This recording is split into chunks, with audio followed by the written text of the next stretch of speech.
হেই viewers, আসসালামু আলাইকুম। Welcome to my daily blog fly mummy. আজকে আমরা গিয়েছিলাম হবিগঞ্জের ওয়াকওয়েতে। আমাদের প্ল্যান ছিল বিকেলে বের হওয়ার, বাট আমার মেয়ে ঘুমিয়ে পড়ছিল, তাই আমরা বিকেলে রেডি হয়ে যেতে পারি নাই। আমরা গেছিলাম সন্ধ্যার পরে। তো যাই হোক, ওয়াকওয়ের কথা আমি শুনছিলাম, বাট আমি ওখানে যাই নাই। আজকে ফার্স্ট যাচ্ছি, চলেন আপনাদের সাথে শেয়ার করছি। তো বাসা থেকে বের হয়েই আমরা একটা রিক্সা নিয়ে নিই, আর এটা হচ্ছে হবিগঞ্জ শহরের রাত্রের লুকটা। আর এই এরিয়াটা হচ্ছে সবুজবাগের এই রাস্তা দিয়ে আমি যাচ্ছিলাম ওয়াকওয়ের দিকে।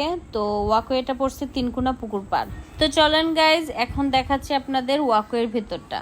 এইটা হচ্ছে ওয়াকওয়ের ভেতর, আর ওইখানে আমার মেয়ে ওয়াক করতেছে। যাই হোক, সো গাইজ, এই প্লেসটা খুবই ছোট ছিল, ওয়াকওয়ের তুলনায় খুবই ছোট ছিল প্লেসটা। যেহেতু আমাদের হবিগঞ্জ শহরটাই খুবই ছোট, তো ওই জায়গার মধ্যে এই ওয়াকওয়েটা ছোট হবে, এইটাই স্বাভাবিক। বাট ছোট হলেও এর ডেকোরেশনটা অনেক সুন্দর ছিল, আর আমরা ওইখানে গিয়ে আমাদের আসলে ভালোই লাগছিল। আর ওইখানে গেছিলাম আমি, আমার হাজবেন্ড, আমার মেয়ে তো অবশ্যই, আমার ভাবি, এরপর আমার সেলিব্রিটি ভাই তাওহিদ, আমরা গেছিলাম।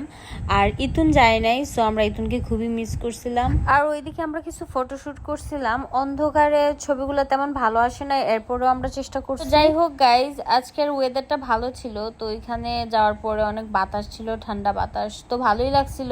যেহেতু এর প্লেসটা ছোট, কিন্তু এর তুলনায় মানুষ খুব বেশি ছিল। বাই দা ওয়ে, ওয়াকওয়েটা পড়ছে হবিগঞ্জ তিনকুনা পুকুর পাড়। এই জায়গাটা খুব সুন্দর আর প্রশান্তিময় একটা জায়গা। যারা সকালে হাঁটতে বা বিকেলে ঘুরতে ভালোবাসেন তাদের জন্য এটা একদম পারফেক্ট প্লেস। ওয়াকওয়ের সবচেয়ে সুন্দর দিক হলো এর পাশে বয়ে চলা ছোট্ট নদী, নদী না, এটা হচ্ছে ছোট্ট একটা পুকুর, যা হালকা বাতাস আর প্রকৃতির এক দারুণ পরিবেশ তৈরি করে। এখানে অনেকেই হাঁটতে আসে, আবার অনেকে বসতে আসে, আর ছোটরা খেলাধুলা করতেও আসে। চারপাশে সুন্দর একটা পরিবেশ, সব মিলিয়ে একদম মন ভালো করে দেয়। বিশেষ করে যারা পরিবার নিয়ে সময় কাটাতে চান, তারা একটু মানসিক শান্তির জন্য এখানে আসতে পারেন। দেন গাইজ, আমরা চলে যাই পিৎজা হাটে বার্গার খাওয়ার জন্য। তো আমরা ওইখানে বার্গার অর্ডার করি, নাগা বার্গারটাও অর্ডার করি।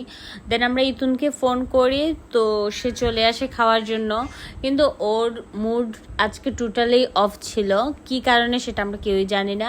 আর ও কোথাও, মানে ওকে ছাড়া কোথাও যাওয়া মানে ভাত ছাড়া আলু ভর্তা।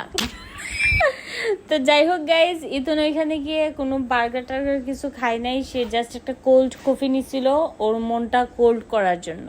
তো যাই হোক গাইজ, আমরা ফ্যামিলি মেম্বাররা সবাই একসাথে গেলে আসলেই অনেক মজা হয়। যে কোনো ট্যুর আমরা একসাথে দিলে অনেক হাসি ঠাট্টা সবকিছুর মধ্যেই যায় ট্যুরটা।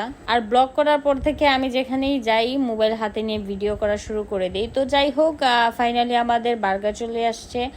আর ওইখানের বার্গারটা আসলেই খুব মজার ছিল, খুবই মজার। আমার ফার্স্ট টাইম লাইফে কোনো বার্গার এত মজা লাগছিল। দেন গাইজ, খাওয়া দাওয়া কমপ্লিট করে আমরা বাসায় চলে যাই। আর এই ছিল আমার আজকের ওয়াকওয়ের ব্লগ। নেক্সটে আসবো আরেকটা ব্লগ নিয়ে। সবাই ভালো থাকবেন। আসসালামু আলাইকুম।